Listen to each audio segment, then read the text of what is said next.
Hello, my name is William, and welcome to Dragon X Dominion, a realm where dragon legends are forged in fire, honor, and forgotten worlds. I will be your narrator and guide through these epic lands. If you crave powerful stories, legendary dragons, and wars that echo through eternity, then you found your home, ladies and gentlemen. So subscribe, and claim your place among these legends. The conference hall felt too warm, even with the environmental controls running at full capacity. Ambassador Rila adjusted her feathered crest and tried not to look as exhausted as she felt. Around the circular table sat representatives from 17 different species, each one wearing the same expression of frustrated helplessness. 3 months had passed since the discovery. A trader vessel had found the eggs floating near the Ember Nebula, carefully contained in a damaged pod that bore no identifying markers. 5 eggs, each one covered in scales that shimmered even in stasis. The Galactic Council had debated for weeks about what to do with them. Returning them to their origin point seemed cruel. Leaving them to drift felt worse. So they made the decision that seemed kindest at the time. They would distribute the eggs among willing kingdoms. Each species would care for 1 or 2 hatchlings, raising them as wards of the greater galactic community. It had seemed like such a good idea. Rila activated the holographic display with a wave of her wing. Images filled the air above the table. Charred metal, melted crystals, fused circuits, the wreckage of good intentions. "This was our 7th attempt," she said, her voice tight. "We commissioned artisans from 3 systems to create wind chimes using singing metals. The harmonics were mathematically proven to soothe most known life forms. The hatchling examined it for approximately 4 seconds before reducing it to slag." Across the table, Ambassador Thel of the Crystal Dominion made a sound like breaking glass. His species communicated partially through resonance, and his frustration was audible even to those who could not fully understand his language. "Our experience mirrors yours," the translator rendered his words into common speech. "We grew living sculptures. They shifted through 247 color combinations. They hummed at frequencies designed to promote calm and happiness. The hatchling we care for touched one gently, seemed curious, then shattered it with a burst of flame so hot it cracked our containment walls." More images appeared in the display. The Silicon Collective had built adaptive puzzle cubes with infinite configurations, destroyed. The Aquarian Federation had created flowing water sculptures that moved in mesmerizing patterns, evaporated. Every kingdom had tried their best, had consulted their finest minds, had poured resources into understanding what these strange children needed. Nothing worked. Rila pulled up the latest recordings from the care facilities. 5 small dragons, each one barely larger than the domesticated animals humans kept as companions, huddled together in their enclosures. They were beautiful in a terrifying way, scales that caught light and threw it back in colors that had no names, eyes that glowed with intelligence that was both young and ancient, wings folded against their backs like crumpled paper, not yet strong enough for flight. But it was their sounds that broke hearts across species barriers. Soft, keening cries that spoke of loneliness and confusion. They barely ate. They hardly slept. They destroyed every comfort offered to them, then curled together and made those awful sounds that said clearer than any language, "We are scared, and we do not understand why." "We cannot continue this way," said Ambassador Vosh of the Silicon Collective. His mechanical body hummed with processing power as he analyzed the data. "Resource expenditure has exceeded projections by 400%. Morale among caretakers is approaching critical levels. Several have requested transfers due to emotional distress at their inability to help." Rila knew this was true. She had seen it herself. Caretakers of every species, reduced to tears or their equivalent, watching these small creatures suffer in ways they could not fix. It went against every instinct to see children in distress and be unable to help them. "There is another concern," Thel added, his crystalline form refracting the holographic light into rainbow patterns. "The hatchlings are growing, slowly but measurably. Current projections suggest that within 6 standard months, they will be too large for current containment facilities. Within a year, they may be too large for safe interaction in populated areas. If we cannot establish communication, cannot understand their needs, we will face an impossible choice. No one wanted to say the next part aloud. What do you do with children who are becoming dangerous through no fault of their own? Ambassador Rila had spent the last week reviewing every option. She had consulted xenobiologists, historians, psychologists from a dozen worlds. Most had no answers. A few had suggestions that made her stomach turn. But one conversation had stayed with her. A chance remark from a colleague about the newest members of the Galactic Council. "I have a proposal," she said, and the room fell silent. "It is unconventional. Some may consider it desperate, but I believe we have reached a point where conventional wisdom has failed us." She pulled up a new file. Information about Earth, the small blue world that had joined the Council only a year ago as probationary members. A species that had barely achieved faster-than-light travel, that still fought wars among themselves, that had technology centuries behind most civilized worlds. "Humans," said Vosh, and his tone carried the mechanical equivalent of skepticism. "You wish to entrust the hatchlings to a species that still uses chemical propulsion for most of their local transport." "I wish to entrust them to a species that has a documented history of forming emotional bonds with dangerous creatures," Rila replied. She brought up images. Humans with massive carnivores they called dogs, humans cuddling venomous reptiles, humans hand-feeding predatory birds, humans swimming with ocean creatures large enough to swallow them whole. "They form families across species barriers," she continued. "They adopt, they rescue, they have dozens of documented cases of taking in injured or orphaned creatures and raising them to health. Their entire planet is filled with organizations dedicated to this purpose." "This is sentiment, not science," Thel objected. "Emotional bonding is not the same as understanding complex needs." "Is it not?" Rila challenged. "What have our science and understanding accomplished? We have measured and analyzed and optimized, and the hatchlings still suffer. Perhaps what they need is not more analysis. Perhaps they need what every frightened child needs, regardless of species. Perhaps they need someone to care." The debate lasted for hours. Arguments were made for and against. The risks were enumerated. The humans were unpredictable. They were emotional. They made decisions based on instinct rather than logic. But in the end, it came down to a simple fact that no one could dispute. Nothing else had worked. The vote passed by a narrow margin. The 5 dragon hatchlings would be transported to Earth. Human specialists would be given 6 weeks to accomplish what the greatest minds in the galaxy had failed to do. If they succeeded, it would open new avenues of understanding. If they failed, well, they would be no worse off than they were now. Rila watched the vote tally appear and felt something she had not felt in weeks. Not quite hope. Not yet. But maybe the possibility of hope. Maybe these strange emotional creatures from that little blue world would see something everyone else had missed. The hatchlings deserved that chance. They deserved someone who would look at them and see not a problem to be solved, but children who needed comfort. Even if that someone came from the least likely place in the galaxy. Dr. Orrin Wells stood in the receiving bay and watched the transport vessel descend through Earth's atmosphere. Behind him, his team made final preparations. Environmental controls checked. Fire suppression systems tested. Medical equipment standing by. Everything they could think of to prepare for creatures no human had ever encountered before. The vessel landed with barely a whisper of displaced air. Advanced technology that made Earth's best efforts look like children's toys. The cargo bay doors opened, and 6 aliens descended the ramp, moving with the careful steps of people who had been awake too long and carrying burdens too heavy. They brought 5 containment pods. Each one was transparent, temperature-controlled, lined with materials that probably cost more than Orin's annual budget. Inside each pod, a small dragon curled into a tight ball. "Dr. Wells," the Avarian ambassador said through her translator device.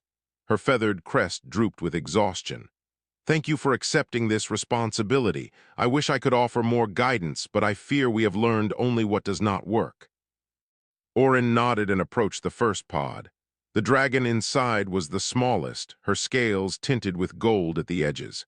She watched him with eyes that glowed amber in the dim light, not with hostility, with something that looked almost like hope. "We will do our best," he promised. The aliens departed quickly, relief evident in every gesture. They had done what they could. Now it was someone else's turn to try. The team moved the pods into the prepared enclosure. It was large, open, with soft lighting and comfortable temperature. Nothing threatening, nothing that would cause stress.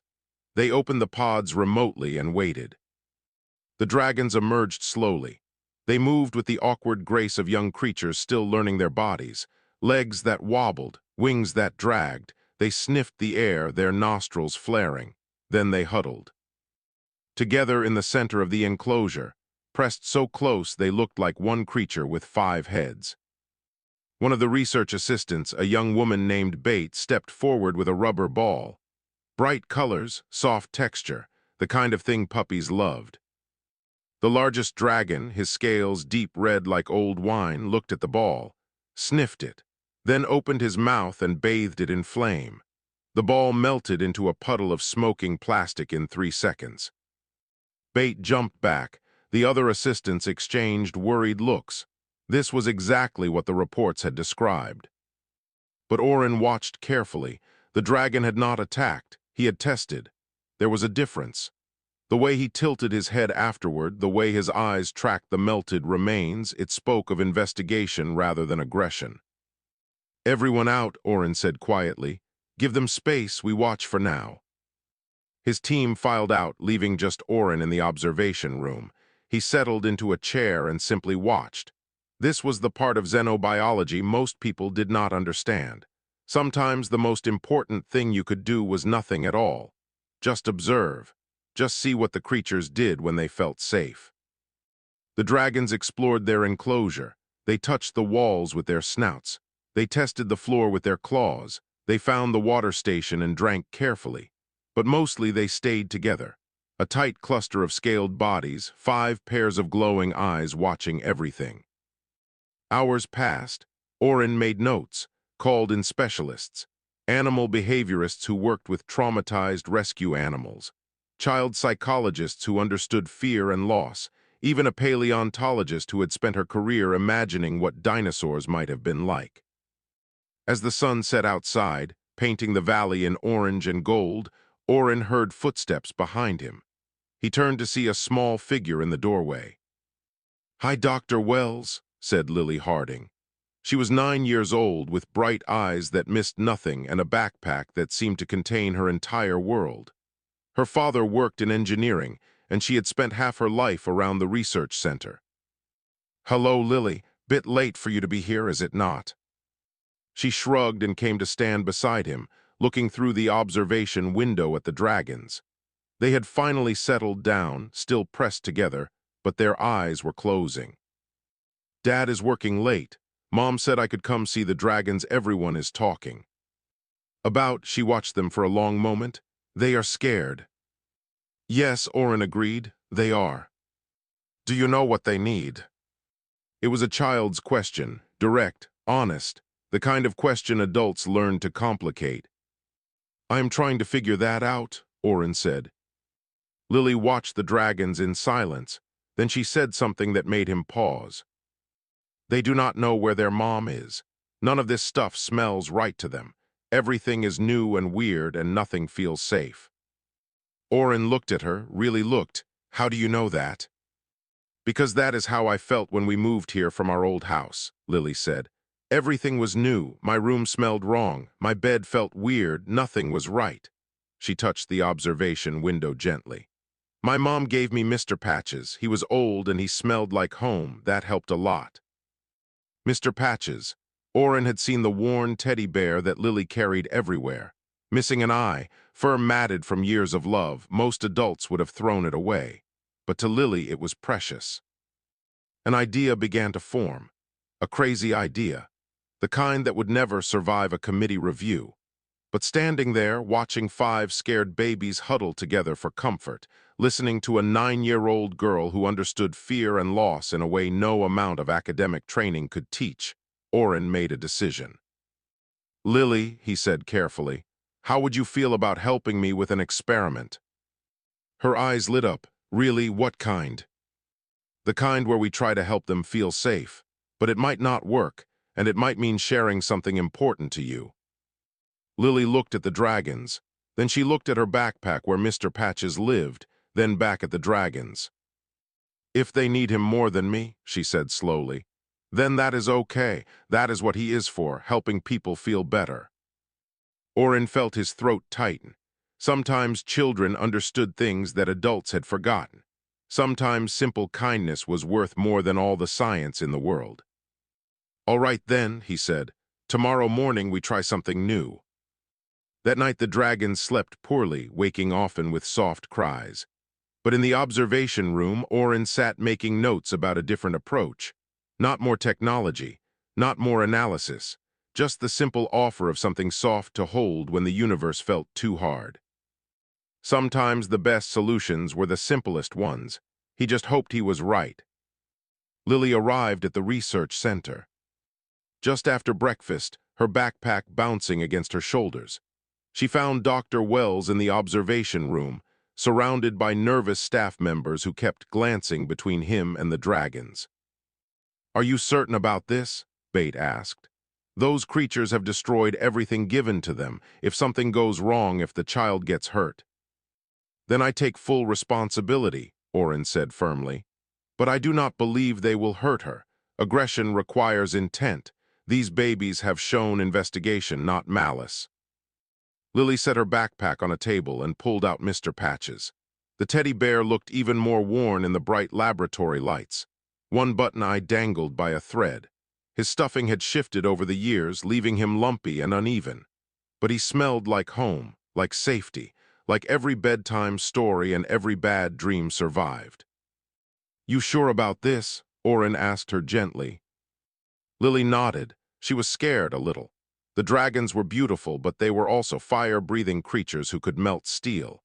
But she remembered being scared in her new room, in her new house, in her new life. She remembered how Mr. Patches had helped. If these babies needed him more than she did right now, that was okay. "I am ready," she said. Oren opened the enclosure door slowly. The 5 dragons, who had been dozing in their usual cluster, lifted their heads. 5 pairs of glowing eyes focused on Lily as she walked in, moving slowly but without fear. She sat down cross-legged on the floor. No sudden movements, no loud noises, just a girl and a teddy bear sitting calmly in a room with 5 baby dragons.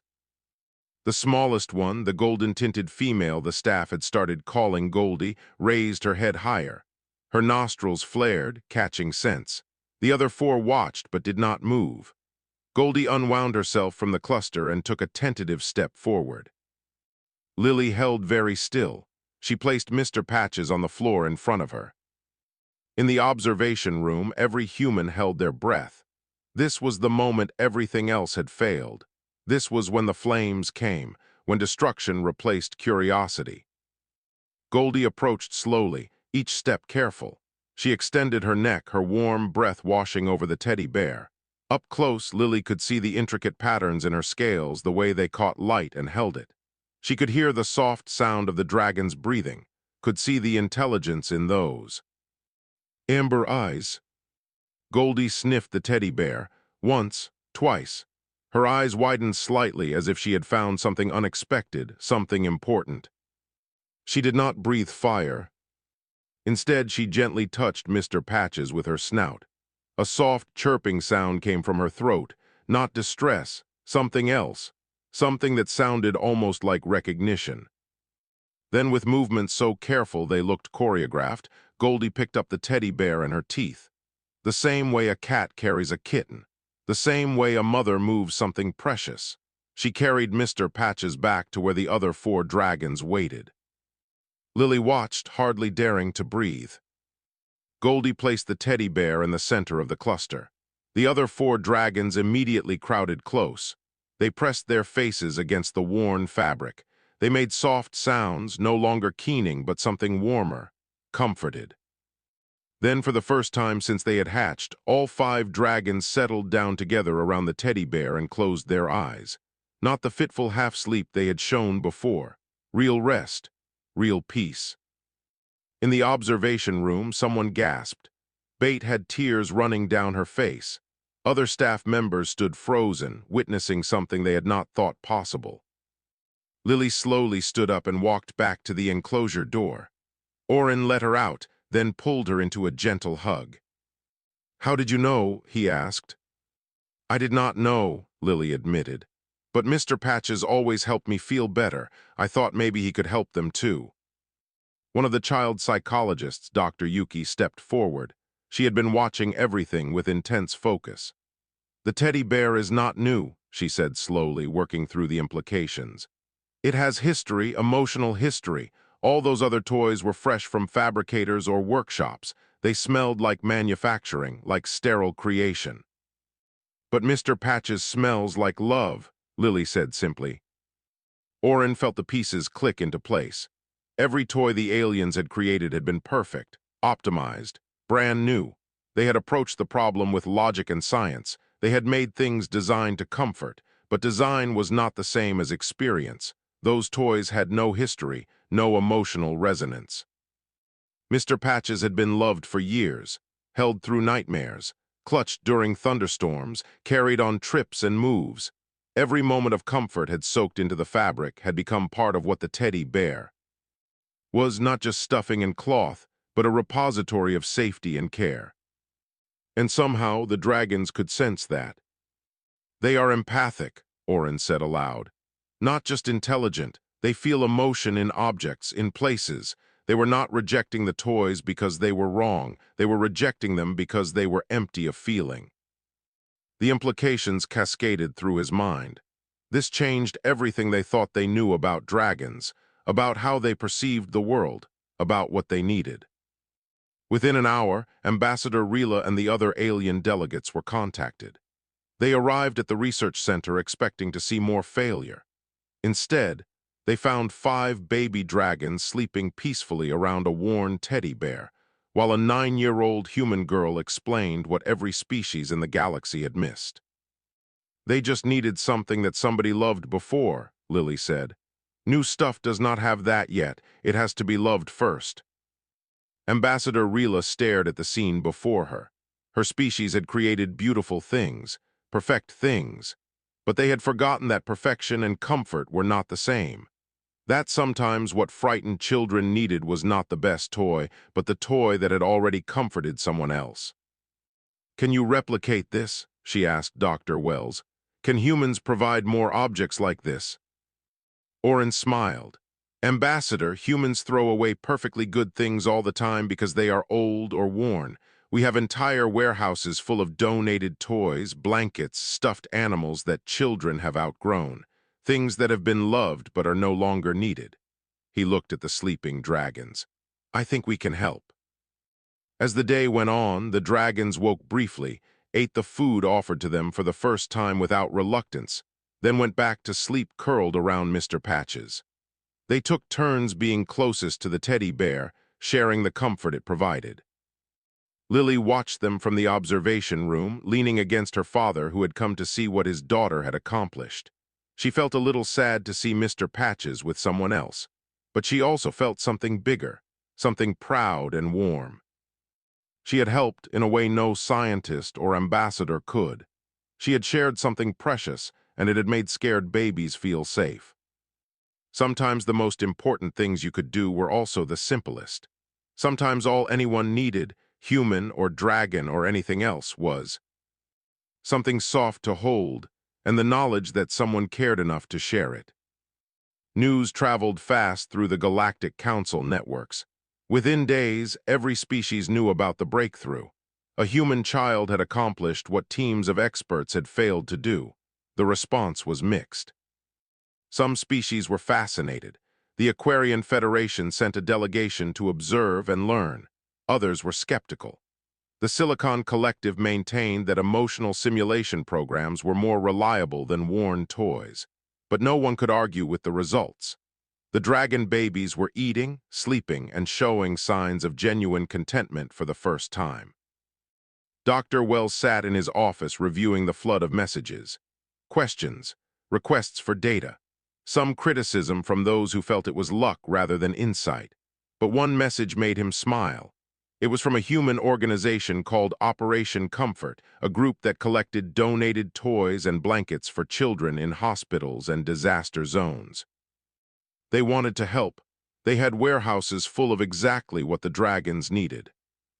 Orin called a meeting with his team and the Galactic Council representatives who had remained on Earth. Ambassador Reela attended, along with Thel from the Crystal Dominion and Vosh from the Silicon Collective. "I propose we expand this experiment," Orin said. "Bring in human volunteers, let them interact with the dragons, see if we can build on what Lily started." "You want to expose more of your young to potentially dangerous creatures?" Vosh asked, his mechanical voice carrying concern. "I want to give scared babies more opportunities to feel safe," Orin corrected gently. "The dragons have shown no aggression toward Lily, only curiosity and, I believe, gratitude." The discussion lasted hours. Safety protocols were established. Volunteers would be screened. Parents would be fully informed of the risks.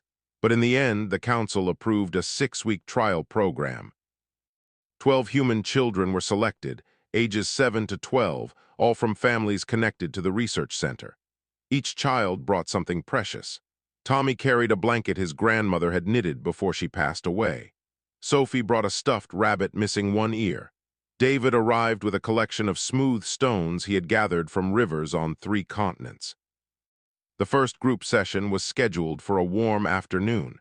The children sat in a circle in the expanded enclosure while their parents watched nervously from the observation room. The 5 dragons, now slightly larger after a week of proper eating, emerged from their resting area. Goldie went straight to Lily, making soft, chirping sounds. The other 4 spread out, sniffing the air, investigating these new small humans who smelled interesting and brought interesting things. "Hi," Tommy said to the red-scaled dragon who approached him. "I am Tommy. This is my blanket. It is really old, but it keeps me warm." He spread the blanket on the floor. The dragon sniffed it carefully. Then, to Tommy's delight, the dragon settled down on the blanket with a contented rumble. Sophie offered her rabbit to a silver-scaled dragon with purple tinges at the wing tips. "Her name is Carrot. She lost her ear when my dog was a puppy, but I still love her." The dragon took Carrot gently in her mouth, then curled up with the stuffed rabbit tucked under her chin. David showed his stones to a blue-green dragon who watched with intense interest. "I find these near water. Each one is special. See how smooth they are." The dragon touched each stone with his snout, making small, pleased sounds. In the observation room, Ambassador Reela felt something shift in her understanding. The human children were not teaching the dragons to play. They were sharing vulnerability. Each worn toy, each old blanket, each collection of stones represented something personal, something loved. And the dragons responded not to the objects themselves, but to the emotional history they carried. Over the next few weeks, something remarkable happened. The dragons began to thrive. They grew visibly stronger. Their scales brightened. They started making new sounds, ones that seemed almost like laughter. They learned to play gentle games with the children, chase that ended in tumbles, hide and seek around the enclosure furniture, even a version of fetch, though the dragons always checked carefully before catching thrown objects, making sure nothing would burn. Lily and Goldie became inseparable. The small dragon followed Lily everywhere, learning to understand basic commands. When Lily read books aloud, Goldie would curl up beside her, listening with focused attention. Sometimes Lily would fall asleep during afternoon reading sessions, and Goldie would carefully drape a wing over her, keeping her warm. The alien observers began to understand something profound. Most species in the galaxy approached child-rearing with optimization in mind. The best toys, the perfect environments, calculated schedules for maximum development. Humans, by contrast, were messy, emotional. They valued comfort over efficiency. They hugged freely. They made silly sounds. They accepted imperfection. And somehow, for these dragon babies, that was exactly right. Dr. Yuki published a paper that sent waves through xenopsychology circles. She proposed that dragons were not just empathic but resonant. They did not just sense emotions, they needed them. A sterile environment, no matter how perfect, was like silence to creatures who heard the world through feelings. Human children, with their easy affection and their treasured worn objects, created an emotional symphony that the dragons could finally understand. One afternoon, Ambassador Rila asked Dr. Wells a question that had been bothering her. What happens when they grow up? Dragons live for centuries according to our limited knowledge. They will become enormous, powerful. What then? Oren looked through the observation window at Goldie and Lily, who were attempting to teach a dragon version of tag to the other children and dragons. It looked like chaos. It sounded like joy. Then we help them find their place in the galaxy, he said. But first, we help them heal from whatever trauma separated them from their parents. We give them a childhood filled with safety and love. We show them that the universe can be kind. Everything else will follow from that foundation. Rila thought about her own species' approach to raising young. Structured, measured, effective by all metrics. But watching the dragons play with human children, seeing the pure happiness in their glowing eyes, she wondered if effectiveness was really the most important thing. Other species are asking questions, she said quietly. They want to know if human methods could help with their own struggling young, children who do not respond to traditional approaches. Could this work beyond dragons? Oren smiled. Kindness tends to be fairly universal, Ambassador. I imagine it could help many species, but it requires accepting imperfection, accepting that sometimes the best solution is not the most advanced one. Sometimes it is just someone caring enough to share something precious. Word continued to spread. Soon, visitors from dozens of species were requesting to observe the program. Some came skeptical and left convinced. Others came convinced and left transformed. The simple act of human children sharing their worn treasures with scared dragon babies was changing how the galaxy thought about raising their young. And through it all, 5 baby dragons grew stronger, braver, and happier, surrounded by the messy, imperfect, beautiful love that humans gave so freely to any creature that needed it. 3 months had passed since the dragon babies arrived on Earth. They had grown from the size of house cats to roughly the size of ponies. Their wings were stronger now, capable of brief flights across the valley. Their scales had deepened in color, each dragon developing unique patterns that the human children could identify instantly. The morning started like any other. Lily arrived at the research center with her father, ready for another day of reading to Goldie and playing with the other dragons. The sky was clear. The air was warm. Nothing suggested that everything was about to change. Then the alarms started screaming. Long-range sensors had detected something massive approaching Earth at impossible speed. The Galactic Council scrambled defensive fleets. Emergency protocols activated across the planet. Dr. Wells ran to the command center, his heart pounding. On the main display, he saw it. A shape so large it barely registered as a single creature. Energy readings that made their instruments struggle to find a scale. And it was heading directly for the research center, ignoring all hails, all warnings, all attempts at communication. "Evacuate," someone shouted. "Get everyone out now." But Oren stood frozen, staring at the image. He knew what this was. Deep in his bones, he knew. "Stand down," he said quietly, then louder. "Stand down, do not fire on that vessel, do not attempt to intercept." "Director Wells, that thing could level the entire facility." "That thing," Oren interrupted, "is a mother who has been searching for her children." He ran to the enclosure. The dragons were already agitated, making sounds he had never heard before, not distress, recognition, excitement, hope. Lily was there too, along with the other children who had been scheduled for morning session. Her eyes were wide as she looked at Goldie, who was practically vibrating with energy. "Everyone outside," Oren said. "Into the valley. If this is what I think it is, she deserves to see her. Baby's safe and happy." Parents protested, security objected, but Orin's calm certainty overrode their fear. The children led the dragons out into the open valley, trusting in the man who had trusted them. The dragon mother arrived like a force of nature. She was magnificent, terrifying, beautiful beyond words. Her scales shifted through colors like a sunset caught in motion. Her wings could have shadowed entire cities. When she landed, the ground trembled. The children instinctively moved to shield the baby dragons behind them. A natural response. Protect the small ones, even from their own parent. But the 5 baby dragons cried out in voices that cracked with joy and longing. They knew this presence. They knew this scent. This was safety. This was home. The dragon mother looked down at the scene before her. Her babies, so far from where she had left them. Surrounded by strange, small creatures on an alien world. Her fury was palpable. The air around her shimmered with heat. She reared up, preparing to unleash destruction on those who had taken her children. Lily stepped forward, a 9-year-old human girl walking toward a creature that could end her life with a breath. Her hands were shaking, but she did not stop. She held up Mr. Patches, now even more worn from months of dragon cuddles with his missing eye and patched fur. They were scared, Lily said, her voice steady despite her fear. We helped them, look at them, they are okay now. For a long moment, nothing happened. The dragon mother loomed above this tiny creature who dared to approach her. Then Goldie broke away from the other children. She ran to her mother, but she did not run empty-handed. She grabbed Mr. Patches from Lily's grip and carried him to her mother's feet. Goldie placed the teddy bear down, then looked up at the massive dragon with an expression that transcended species. This helped me.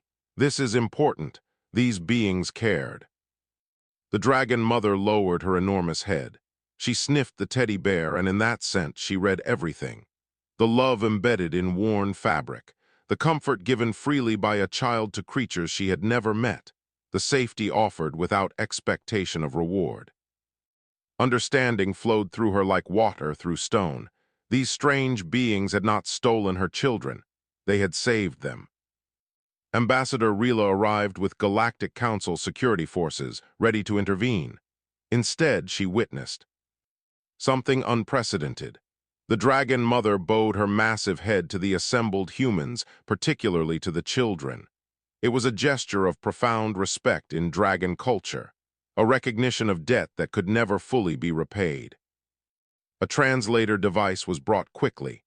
The dragon mother's voice, when it came through the speakers, was like distant thunder and wind chimes combined. I am Embersong at dawn, she said. I hunted far from my nesting site when raiders came. They took my eggs to sell. I searched for months across the stars. When I found where they had been abandoned, you had already taken them. I have followed every trail, every whisper, every hope to find them. She looked at the 5 baby dragons, now pressed against her scales, making happy sounds that needed no translation. You gave my children what I could not while we were apart. You gave them comfort in darkness. You gave them love when they were alone. This debt is beyond my ability to repay. Orin stepped forward, his voice gentle. They were children who needed help, that is all. Anyone would have done the same. Embersong at dawn made a sound like soft laughter. No, not anyone. Many tried with logic and science. You tried with kindness. That is not anyone. That is special. She looked at her children, healthy and happy despite their ordeal. Then she did something unexpected. May they stay longer, she asked. May they continue to learn from you. I see they are happy. I see they are strong. I would not take that from them yet. Let them finish this childhood you have given them. The request stunned everyone. Dr. Wells recovered first. Of course, he said. They are welcome as long as you wish. We would be honored to continue caring for them. Embersong at dawn settled down in the valley, folding her massive wings. She would stay nearby, she indicated, close enough to visit, close enough to protect. But she would let her children continue their education among the beings who had shown them such unexpected kindness. That night, the 5 baby dragons slept curled against their mother's side, while Mr. Patches rested in the place of honor between them. Lily watched from her bedroom window, her heart full. She had shared something precious, and it had changed everything. Not just for 5 scared babies, but for their mother too. Sometimes the bravest thing you could do was offer comfort to those who needed it, even when you were scared yourself. Especially when you were scared yourself. 1 year had changed everything. The valley that once held only the Global Interspecies Research Center now bustled with life from across the galaxy. Young Avarian chicks practiced building nests alongside human children constructing blanket forts. Small silicon collective entities discovered that fingerpainting created patterns just as valid as their geometric calculations. Aquarian tadpoles splashed in pools, while human kids taught them water games that had no rules except having fun. The dragon babies, now large enough to carry their human friends on short flights, split their time between learning from humans and training with Embersong at dawn in the mountains. They had grown into themselves, confident and healthy, bearing little resemblance to the scared hatchlings who had arrived a year ago. Lily, now 10 years old, had become something of a legend. She still came to the center every day after school. Goldie was never far from her side, the bond between them as strong as any family connection. Mr. Patches, reinforced with fire-resistant materials but still recognizably the same worn teddy bear, held a place of honor in the center's museum. Visitors from dozens of species came to see the simple toy that had changed galactic history. Dr. Wells stood in his office reviewing the latest reports. His paper on emotional first development protocols had spread across the galaxy like wildfire. The core principles were simple enough that any species could understand them. Comfort before optimization, emotional safety before educational achievement, love before logic. Some species had embraced these ideas immediately. Others remained skeptical. But slowly change was happening. Nurseries were being redesigned. Toys were being reconsidered. Caretakers were being trained to recognize emotional needs, not just physical ones. A chime announced a visitor. Ambassador Rila entered, her feathered crest bright with colors that indicated happiness. "The Council has approved the expansion proposal," she said without preamble. 10 new facilities across the galaxy, all based on the model you have created here. Orin smiled, "And the toy collection program. Beyond our expectations, species across the stars are donating comfort objects their children have outgrown. Things that have been loved but are no longer needed." The first shipment reached Refugee Station last week. Rila's crest shifted to softer colors. The difference was immediate. Traumatized children who had not spoken in months began to communicate. Families reported better sleep, lower stress. It was working. The simple idea that things made precious by love had more value than perfect new creations was spreading. Not replacing traditional methods, but supplementing them. Adding an emotional dimension that many species had forgotten was important. Outside, Lily sat on a hill overlooking the valley. Goldie rested beside her, now large enough that her wing could drape over Lily like a tent. Below them, children of a dozen species played together, learning from each other, building friendships that would shape the galaxy's future. "Do you ever miss your brothers and sisters?" Lily asked. Goldie rumbled softly, a sound Lily had learned meant contentment. The other 4 dragons had chosen to return with Embersong at dawn 3 months ago. They were helping rebuild their species' scattered clans, carrying with them everything they had learned about trust and kindness. But Goldie had chosen differently. She wanted to stay, to continue learning, to serve as a bridge between her kind and the wider galaxy. Embersong at dawn had given her blessing, understanding that her smallest child had found a calling. Tommy ran up the hill, his dragon friend close behind. The red-scaled dragon had bonded strongly with Tommy and had also chosen to stay. "Lily, they are starting the ceremony soon. You are supposed to give a speech." Lily groaned. She hated speeches, but she stood up anyway, Goldie following. The ceremony was to dedicate the new wing of the facility, designed to house even more species. Diplomats from across the galaxy attended. Media captured every moment. But what Lily would remember most was not the speeches or the formal proceedings. It was the moment when a young Avarian chick, newly arrived and scared, was given a worn, stuffed rabbit that had once belonged to a human child named Sophie. The chick held the rabbit close, and for the first time since leaving her homeworld, her fear-fluffed feathers began to smooth. The emotional resonance in the worn toy spoke to her in ways no perfect new object could. Someone had loved this. Someone had found comfort here. Maybe she could too. That evening, as the sun set, and the valley filled with the sounds of playing children from across the stars, Dr. Wells recorded a message for the Galactic Archives. He wanted future generations to understand what had happened here. "We did not save the dragon babies with superior technology," he said into the camera. "We did not use advanced science or complex theories. We saved them with something every species has the capacity for but too often forgets the value of: simple kindness. We gave them something soft to hold when the universe felt hard. We gave them warmth when they were cold. We gave them love when they were alone." He paused, gathering his thoughts. A 9-year-old human girl taught us what teams of experts had missed: that sometimes the most powerful solutions are the simplest ones. That love leaves traces in the things we cherish. That sharing what is precious to us, even when it is hard, can change lives. Not just for those we help, but for ourselves too. Behind him, through the window, Lily and Goldie flew together in the fading light. A girl and a dragon, bound by a friendship that started with a worn teddy bear and grew into something that would outlast them both.